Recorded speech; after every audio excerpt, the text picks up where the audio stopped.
The difference between the average thinker and the elite lies not in intelligence, not in talent, not even in luck. It lies in how they think about the world, about time, about value, and about the limitless resources all around them. The 1% don't hustle harder, they think smarter, while most people are trapped inside the prison of labor, working hour after hour, year after year, hoping to someday be free. The elite figured out a long time ago that time is not the asset. Leverage is, the average mind is conditioned to ask, how can I do this myself? But the superior mind, sharpened, trained, and disciplined, asks, how can I get this done without doing it myself? That question alone unlocks doors that remain invisible to the masses. The masses are taught to value hard work above all else. They've been conditioned to believe that effort is what makes a man or woman valuable, but the elite don't place value on effort alone. They place it on results, systems, strategy, and scale. The 1% understand a truth most will never dare to accept. If you spend your life trading time for money, you will always be underpaid, overworked, and replaceable, so they flip the equation. They invest time up front to build machines, systems, businesses, investments that continue working long after they stop. That is leverage, that is power. That is how you earn without effort, how you grow without grind, how you ascend without exhausting your soul. While the majority focus on how many hours they can work in a day, the elite focus on how many people, platforms, or processes they can get working for them. A poor thinker adds, a rich thinker multiplies. The elite multiply their thinking, their reach, their value. They don't ask, what can I do today to make a buck? They ask, what can I build today to make me millions tomorrow? One thought operates within the walls of survival. The other operates in the realm of creation, domination, and impact. Look closely, and you'll see the pattern everywhere. The person mowing lawns, working 8 to 6, hoping to save enough to take a vacation once a year. Then there's the one who owns the landscaping company, who hires 10 lawnmowers and builds a brand. But the elite thinker doesn't stop there. He licenses the system, franchises the idea, scales the brand, or uses the cash flow to invest in technology that automates the whole process.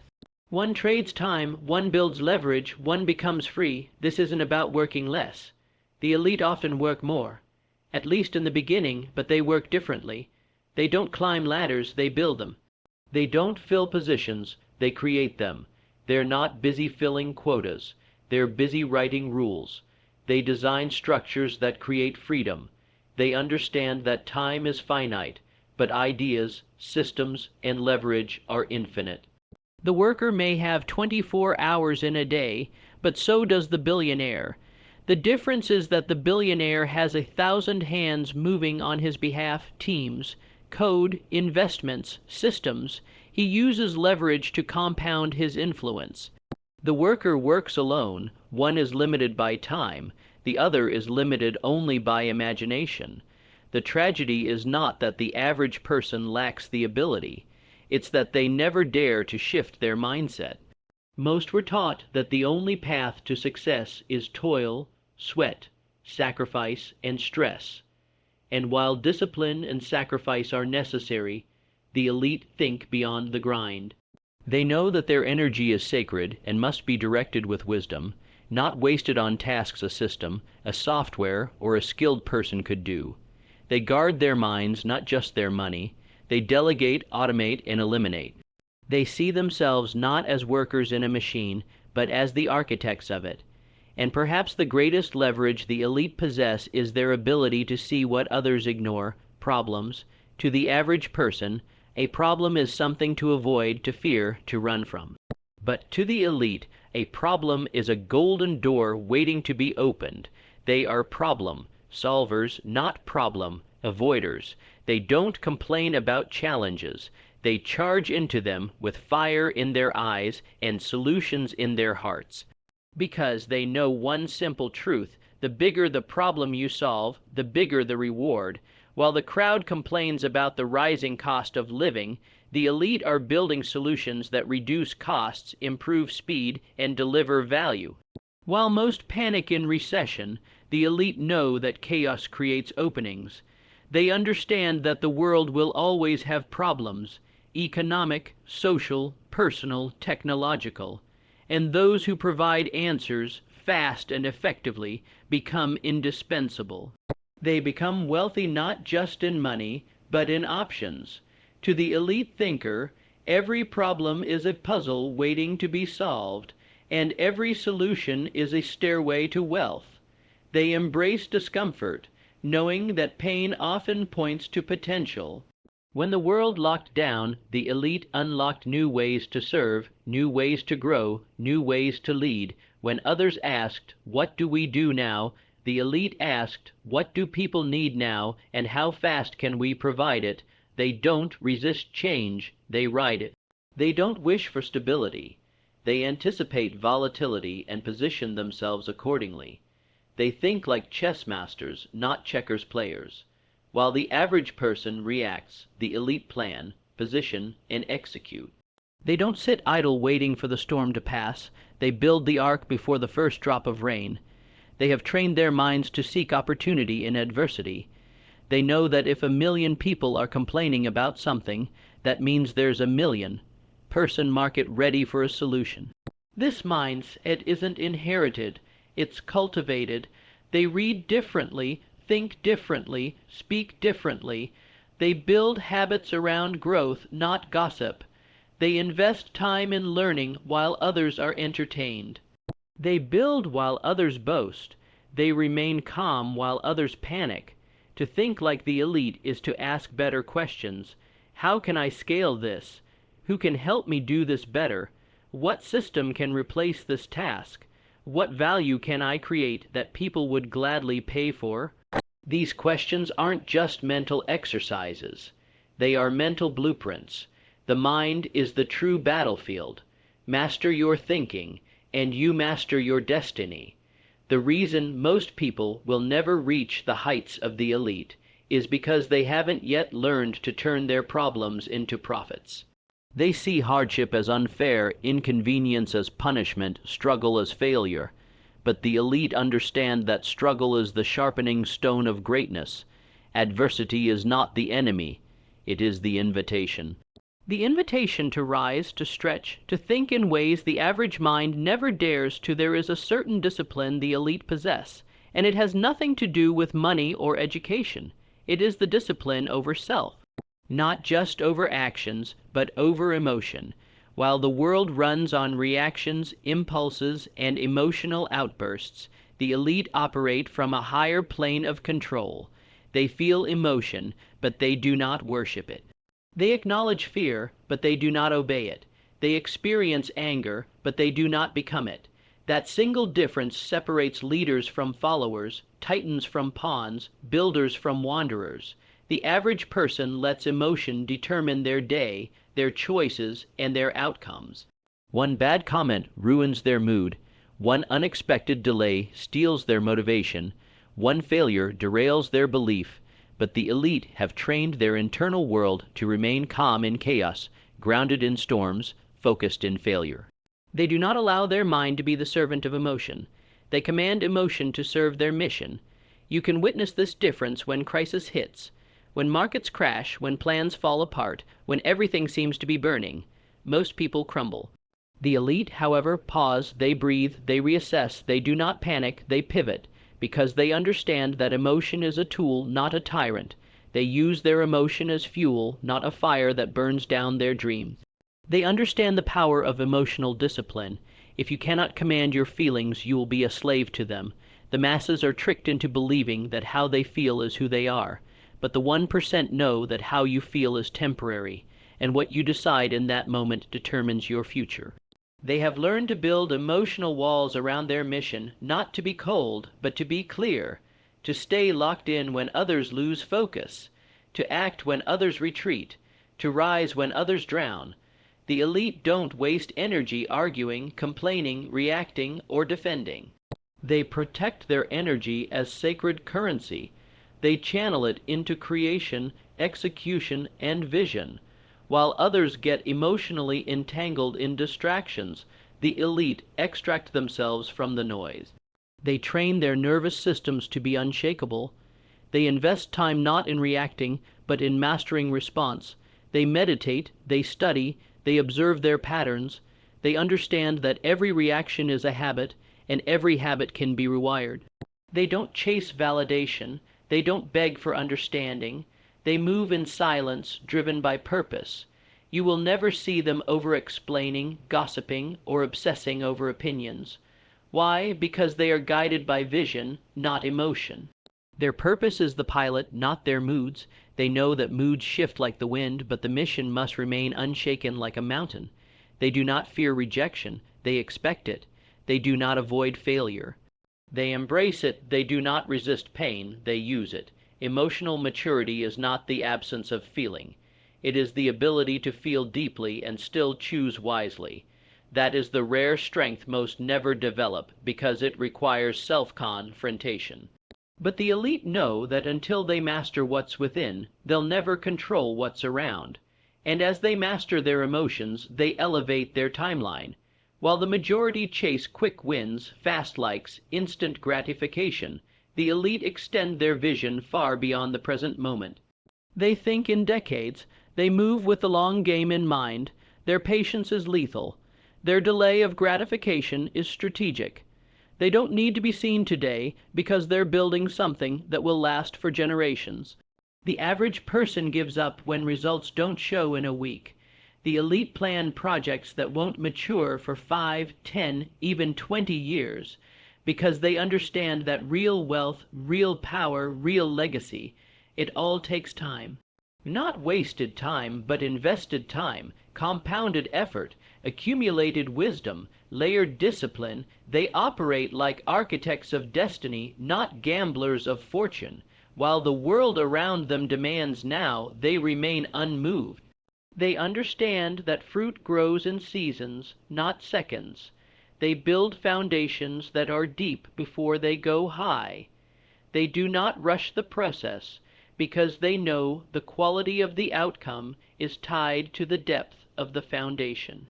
They're not chasing trends, they are setting them. They don't jump from idea to idea like frogs on lily pads. They commit, they endure, they plant and water the seed, knowing harvest is guaranteed if they don't quit. The 1% treat time differently. To them, time is not just something to fill, it's something to wield. They allocate years to mastery, while others look for shortcuts. They read books written decades ago, listen to thinkers who died before they were born, and learn lessons embedded in centuries of human behavior. They aren't obsessed with the noise of now. They are connected to timeless truth. Because while everything changes on the surface, human nature remains the same, and those who understand human nature will always have power. They build with endurance in mind. They do not burn out chasing everything. They select carefully and pour deeply.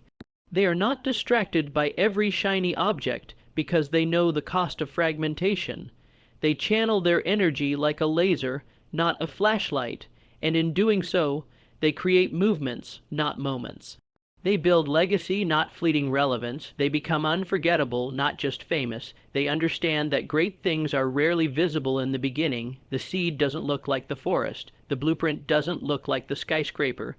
But they trust the invisible. They believe in the unseen.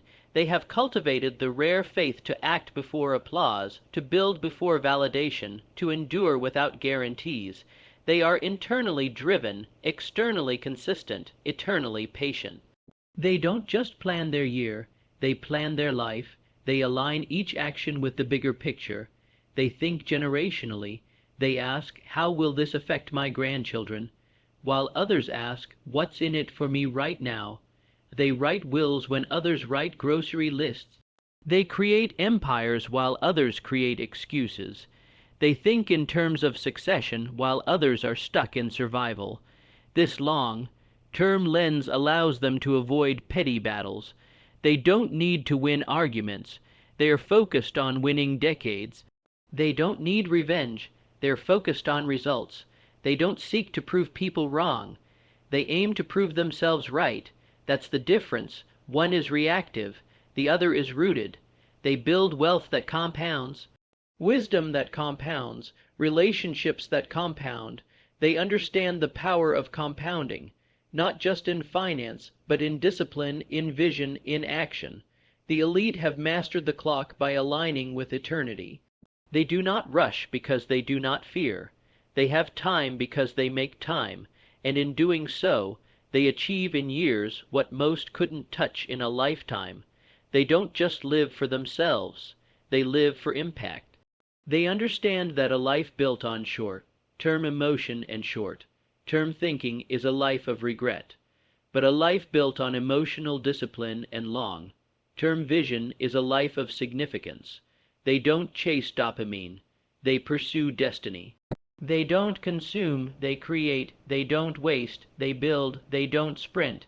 They ascend the greatest secret the 1% elite know, the secret that hides behind the curtain of all wealth, all power, all influence is this: success is never truly external. It is born, bred, and built within. The outer empire is a mirror of the inner world. The elite do not chase success as the masses do. They chase mastery, mastery of their thoughts, mastery of their emotions, mastery of their habits, mastery of their focus, because they understand this law. You cannot build a kingdom in the world if you are a slave within yourself. While the majority spend their lives decorating the outside, cars, clothes, status symbols, the elite are quietly sharpening their inner edge. They wake early not to impress but to dominate their day. They read not to appear smart but to sculpt their thinking. They journal, reflect, fast, train, and test their limits, not for show but for soul. The world claps for the visible, but the elite remain loyal to the invisible disciplines, the rituals no one sees but that produce results everyone admires. They know that if they don't rule their mind will rule them, and an undisciplined mind is a dangerous enemy. It will sabotage every opportunity, distort every fact, inflate every fear, and shrink every dream. So they build themselves daily. They reject comfort as a destination. They pursue it only as a checkpoint. They are in love with the struggle, with the evolution, with becoming, because they are not after trophies. They are after transformation. The elite do not allow habits to form by accident.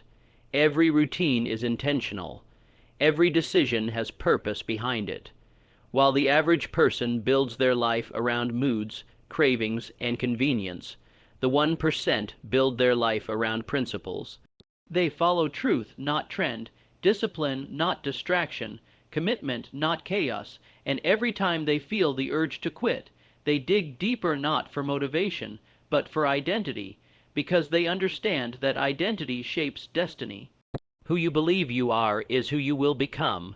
They do not fear solitude, they seek it, because in solitude the mirror appears, the real one, not the one filtered through social media, the one that demands honesty, the one that asks, what are you avoiding? What truth are you running from? What weakness are you tolerating? The elite sit with these questions. They don't numb them with noise. They use them as fuel to sharpen themselves. They are in a lifelong war, not with others, but with the lesser version of themselves that tries to return each day. They invest in growth the way others invest in escape. They don't binge on distractions. They binge on insight. While the crowd watches content, they absorb content. While others seek entertainment, they seek elevation. They're not addicted to applause. They are addicted to progress, even when no one is watching. Especially when no one is watching, because true mastery begins when the world goes silent, when the rewards haven't arrived, when the sacrifices are felt but not yet seen. That's when the weak stop. But that's when the elite rise. They understand that the greatest battle is not won on stages or in boardrooms. It's won in the dark mornings, in the cold showers, in the lonely nights, in the decisions no one sees and few will ever understand. They are not merely chasing riches. They are constructing a character strong enough to carry the riches. They are not building for applause. They are building for alignment. They don't just want success. They want to be the kind of person who deserves success. That's the difference. One looks for shortcuts. The other builds themselves into the kind of leader, creator, visionary that wealth cannot resist, and from that place of mastery they turn outward, not to demand worth, but to create value. The average person walks into the world asking, "What will you give me?" The elite walk into every situation asking, "What can I give that no one else will?" This shift from extraction to contribution is what positions them as indispensable. They don't fight for attention, they earn influence. They don't beg for raises, they build ecosystems. They don't wait to be chosen, they choose themselves. They never confuse self-worth with market worth.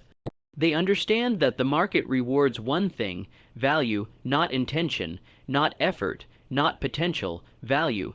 So they become obsessed with delivering it consistently, uncommonly, and unapologetically. They study the market, listen to the needs, and position themselves as the answer to the problems others ignore. They aren't focused on being liked, they're focused on being needed. The 1% don't operate with entitlement, they operate with excellence. They never ask, "Why am I not getting what I deserve?"